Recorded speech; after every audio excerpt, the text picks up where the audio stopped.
Hello. Welcome to the Sleon podcast. Leon. My name is Santiago Leon, and today I have Scott McJunkin. Welcome, Scott. Hey, how's it going, Santiago? Thank you for having me on, man. Good, man. So Scott McJunkin, a little backstory. I've known him since college, graduate school. We went to Regent University back between '07 and '09. You were there a little bit more than '09, I believe. And he was a Uh, business major, and I was mhm. a communication major, and we weren't like best friends then. We became more best friends afterwards.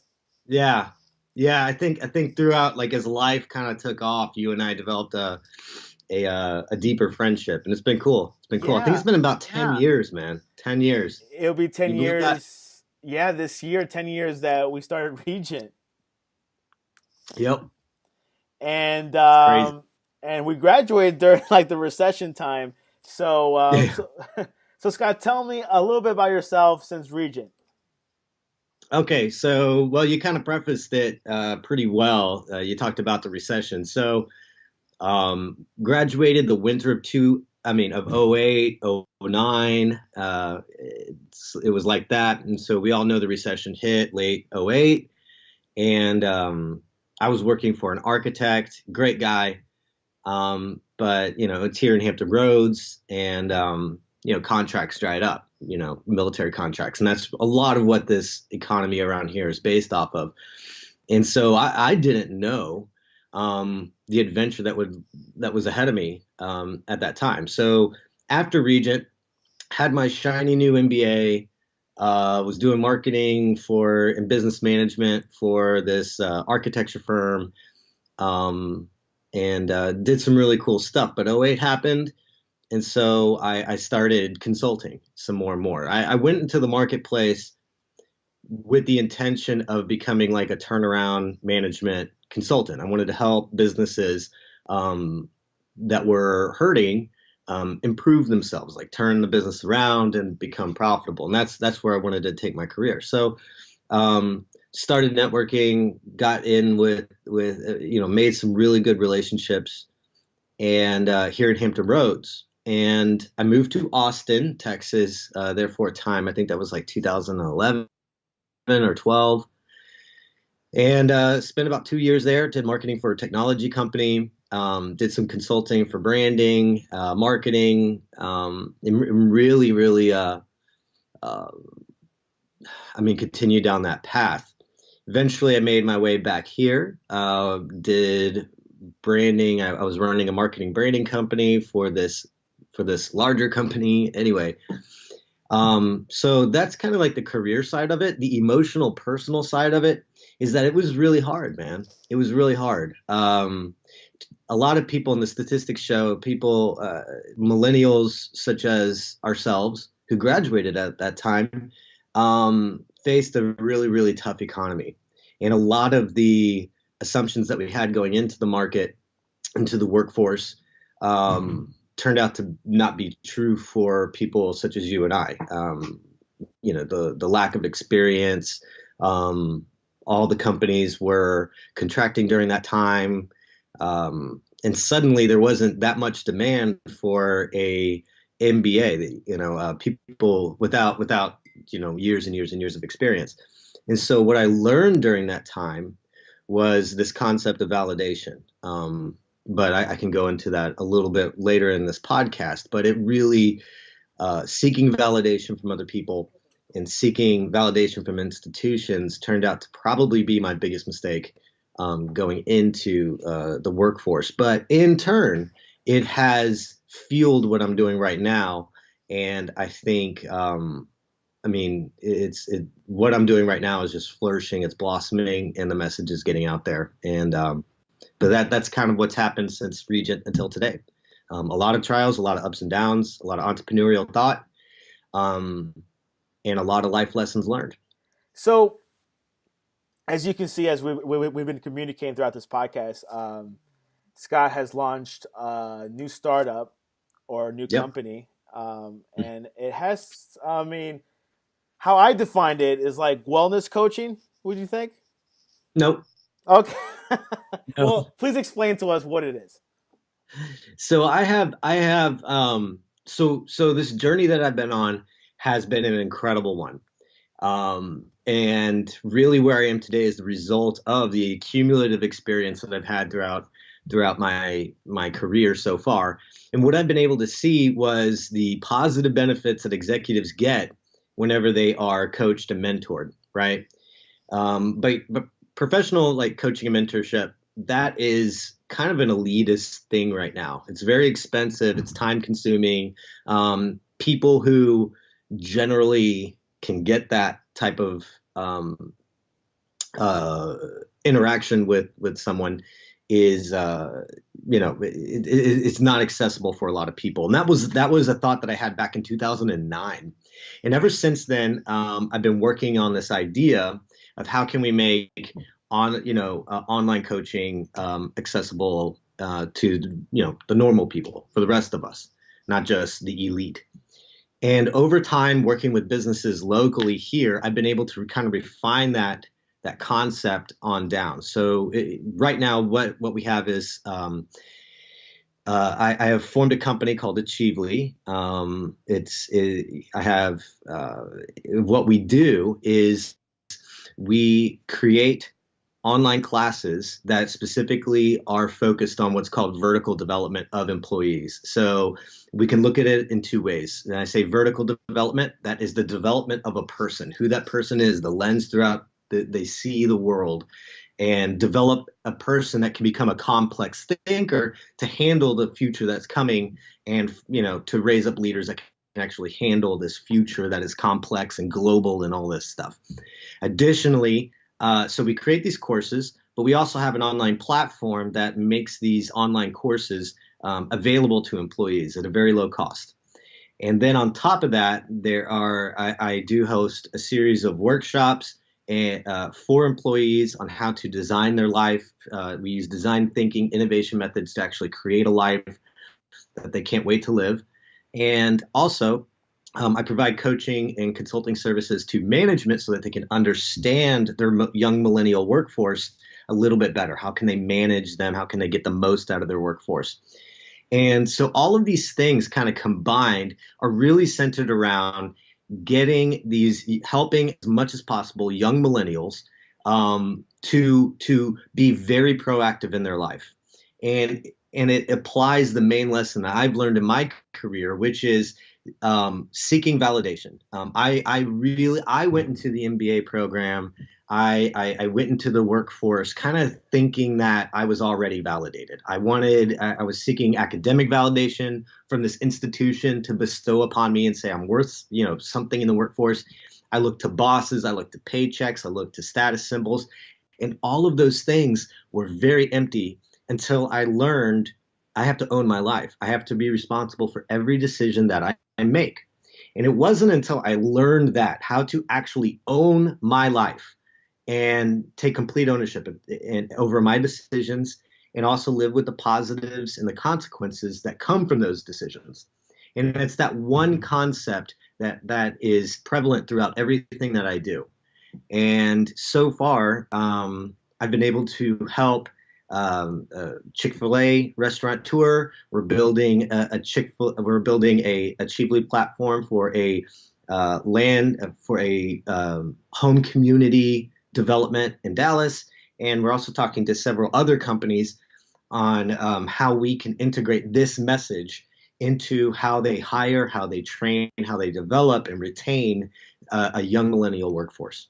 How has the response been from these corporations or from these businesses taking your program? Oh, the response has been great. I don't want to speak too negatively about young millennials, mainly because I understand personally and also, research based. I see it and I work with these people all the time. And I understand why certain problems are prevalent. And some of it has to do with, yes, young millennials and millennials, we were raised a certain way, awarded in a certain way, and things like that, and overscheduled, overbooked. But there are certain things, such as being proactive and being consistent, being disciplined. I mean, kind of basic things that a lot of generations in the past have had in the workplace, but there seems to be some challenges that are new that older generations can't really address because they don't understand what it's like to come of age or enter a workforce in a post 2008 world. It's completely different. And I'm like filling a gap that isn't right now met in there. And so far, the response has been fantastic because I'm just saying it honestly. Like, hey guys, no one's gonna, like you are in charge of your career. No one is responsible for you except you. And you have to take full ownership of every decision that you make. And that applies to certain areas of your life. How are you fulfilling your job? How are you are you blaming other people for where you are in life, or are you taking responsibility? Are you stepping forward into, creating a life that you actually want, or are you waiting for people to provide that for you? Because if you're waiting for people to provide that for you, then you're sunk. Nothing's gonna happen. It's not gonna turn out, and all you're gonna do is just blame other people for the rest of your life. And so that's where I kind of take the message, and that kind of message is resonating with these employees and getting them to think a little differently about their work, about their life, and about the company and their role in it. And overall, it has a positive impact inside the company. And once the company like approaches you guys, what platform do you guys provide? Is it a online platform? Is it a in person platform? Tell us. So there are a few options that I'm able to provide, and these options are, I mean, the demand is there for all of these. It's crazy. I didn't think it was going to be this big until I got into it, honestly.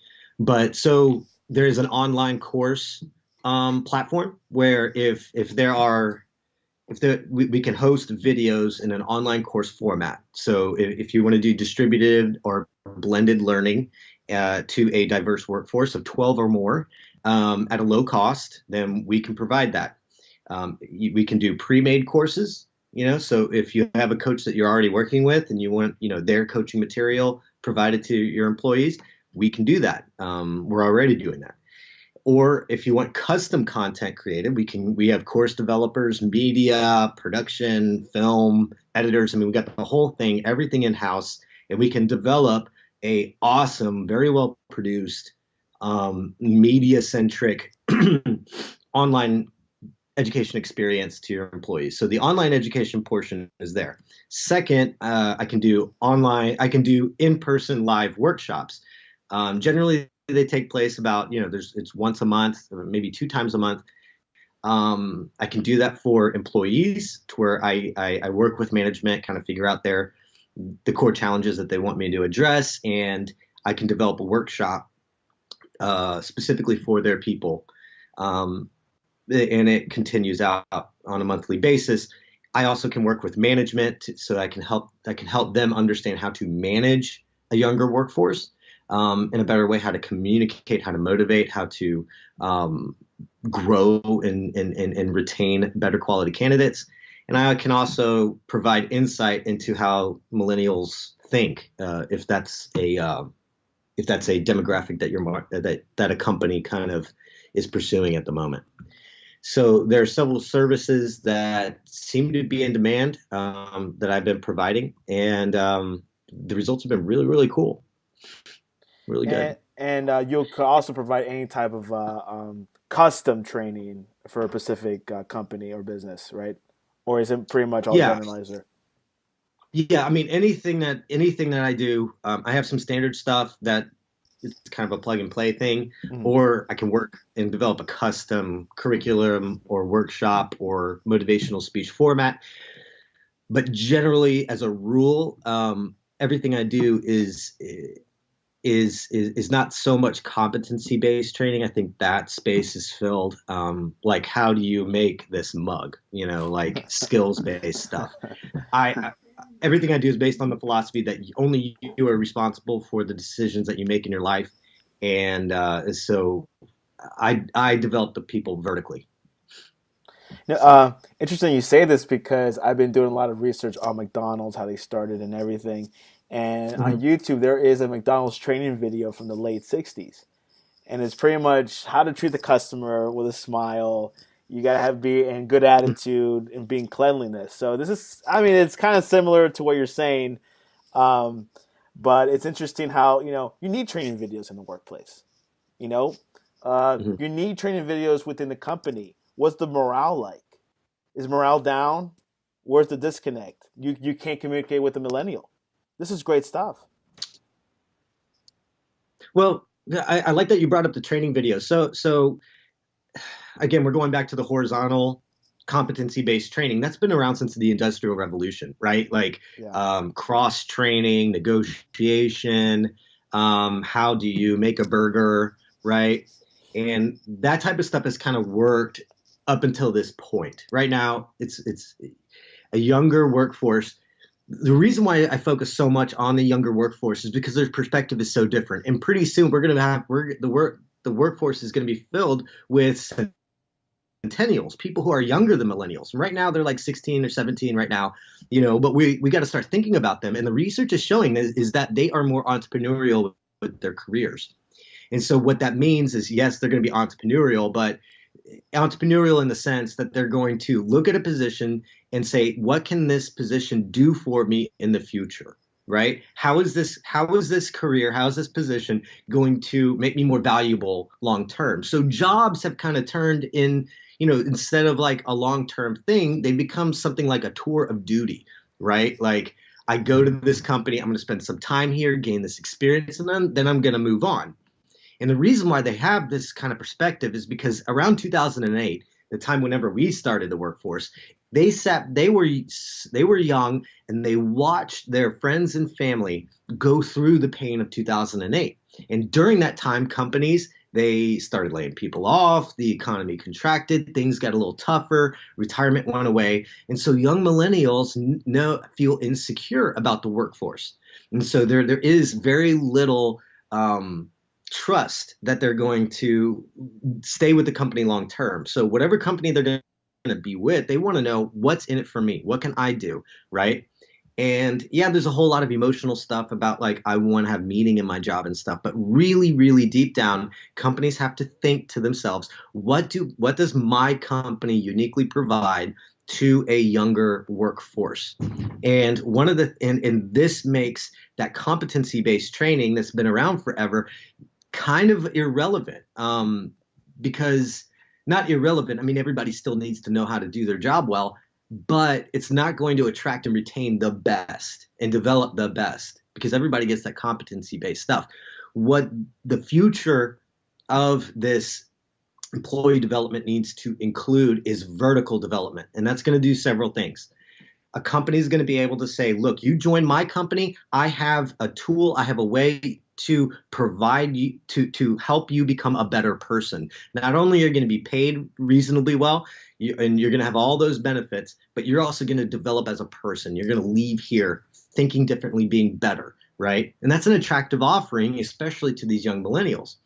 And also you're going to be able to bring in the better people, keep them longer term, and also develop people who are complex thinkers, who are able to for themselves and handle this future that's coming and is that it's going to become increasingly complex.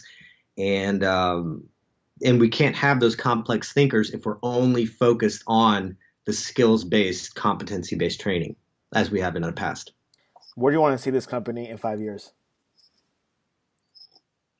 Shoot, I mean, my vision, my grandiose vision, 5 years, I want everybody in the world to have access to a coach, to a personal coach. I want to bring down the cost so much that coaches have access to people who want coaching, and I want online courses. I want to have hundreds of online courses, not just made by me, but by other people on this thing. And I want it to be the place everybody in the world goes to. If you want to become a better person, if you want to get your life on track, you want to get unstuck, you want to develop vertically, not just for companies, but also for yourself. I want Achievely to be just the place everybody goes. And the way And this message that I'm putting out there is resonating. People are getting it. Lives are being changed. Companies are improving.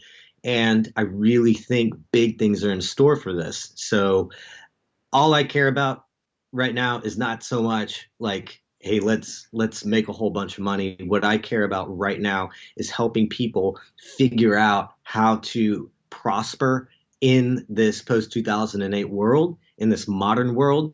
And I want to see people break free from this thing of validation that we see, validation seeking, and just killing it in their lives. So it has to be the place. That's where this is going. And how can people get more information about this program? So there's two places. If you want more information about Achievely itself, Yeah. you can go to achievely.me. That pretty much talks about how we create online courses and how it benefits companies. You can go there. You can schedule a conversation with me through that site, or send me a message. It comes directly to me, and so that's ACHIEVELY.me. If you want to learn more about me and what I do, which also includes a link to Achievely, you can go to scottmcjunkin.com.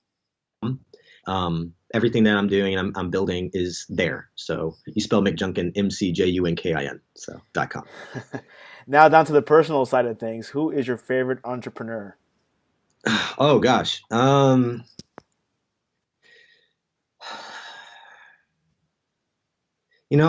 don't know who my favorite entrepreneur is.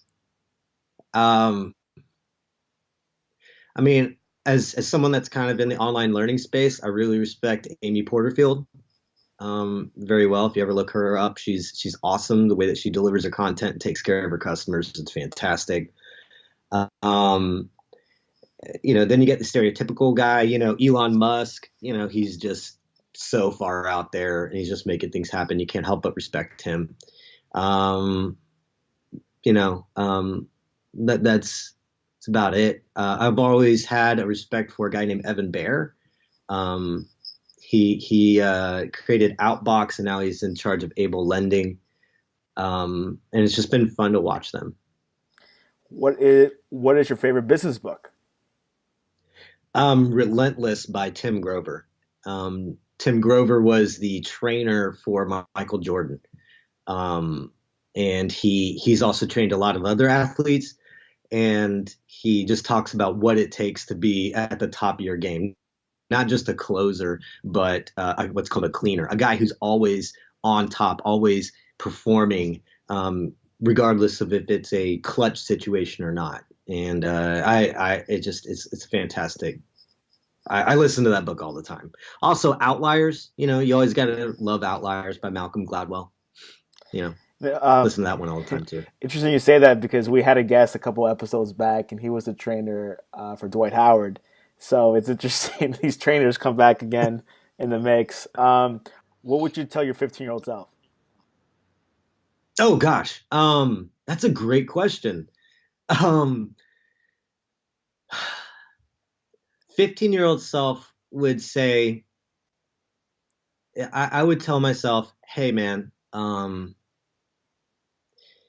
good job on keeping your nose clean, right? Not getting into the bad stuff, because a lot of people get in the bad things. Keep on doing that. And just say, don't take things too seriously. Enjoy life. Enjoy your time with your friends. And I would say it's going to be okay. It's going to be rough. It's not going to be what you want. It's also going to be really good. But just know that if you work hard and you apply the gifts that God has given you, and you are faithful with your talents and gifts, God will bless you, but not in the ways that you think. And honestly, trials and struggles and problems, they teach us lessons about life, and they get us closer to understanding who we are and why we're here. And I would just say, let go, man, because I was so uptight. I was really uptight guy, always striving, and I didn't enjoy a lot of things. I would have said enjoy it a little bit more. That's a good answer. And like back to our interview, you make a good point about millennials, and I really, really glad that your program teaches self responsibility. I think I talked to a couple of well, kids that are a little bit younger than me. They're like early mid 20s, and I always teach them self Kids, bro. responsibility. There's a Yeah. lack of. There is. I mean, not a lack of, but it seems like they kind of blame on something else for some reason. They don't blame it. Well, what about you? I mean, what did you do wrong? You know, which caused that situation. And I think that's a good program. And you're right. I think a lot of kids don't teach don't get taught that in high school or anything like that. So We could I have a soapbox thing. So my big soapbox is how we're raised in the education system. And this is going to sound controversial to some, but you got to think since the time that we're five, all the way up, if you go to grad school, 23, 24, or whatever, we're graded and rated and told who we are and how good we are, right? And so we're kind of conditioned to seek the validation from superiors. eighth place Um, trophies. Eighth place trophies, but it's not just that. I mean, we're told, if you follow this ladder, if you follow these lines of thought, then you will get approved. You are a good person if you learn these things, Mm-hmm. right? And then we're overscheduled. We're going to piano camps, we're going to summer camps. We have everything is managed, everything is told to us what we're going to do and how to pass a course. Here's a syllabus. This is how you be successful. This is how you're going to be successful. That's not how life works. And honestly, to my own chagrin, I thought that that's how life worked. And I think that this educational system conditions us to expect our superiors to not only provide for us opportunity, but also to validate us and to tell us how we're going to be successful. And when we're not successful, it's hard for us to take personal responsibility. And I think it's because we're over conditioned. I'm not saying that we shouldn't go to school or anything, but what I am saying is that we're conditioned to crave this validation. And then if you throw in social media in the mix and like we post a selfie and we get likes, well, we're seeking validation from those other people. And so we're conditioned over and over and over not to think differently, not to learn coping skills. I mean that thing, coping skills, that's a big deal, and I go over that in the workshop. But really, how we're raised in the educational system creates this whole thing, coupled with the insecurity of the market. And yeah, I do. It creates this thing where we want to take responsibility, but we don't. We have to blame it on other things, and it's a confusing thing. That on one hand, I get it why young millennials feel this way, but on the other hand, yeah, like take responsibility, and that is the main thing. That is the main thing that I teach, and I want it to get out there, and I want people to take responsibility over their lives. Awesome. Well, we're coming to the close of the show. How can people Awesome. reach you? Are you on Twitter? I am on Twitter. I'm not on it a lot, but my handle is Scott_McJunkin. You can find me on Facebook. Just type in Scott McJunkin. There's not many of us in the world. And also, you can go to scottmcjunkin.com. And if you want to email me, you can email me at scott@achievely.me. Thank So, you very much for coming on the show. Any final words? no, hey, just take responsibility for your life. It's own your life. I mean, it's a simple concept. It sounds simple, but really it's profound whenever you get it. Own your life. Awesome. Scott McJunkin with achievely.me, right? Yep. Awesome. Thanks for coming on the show. Thank you.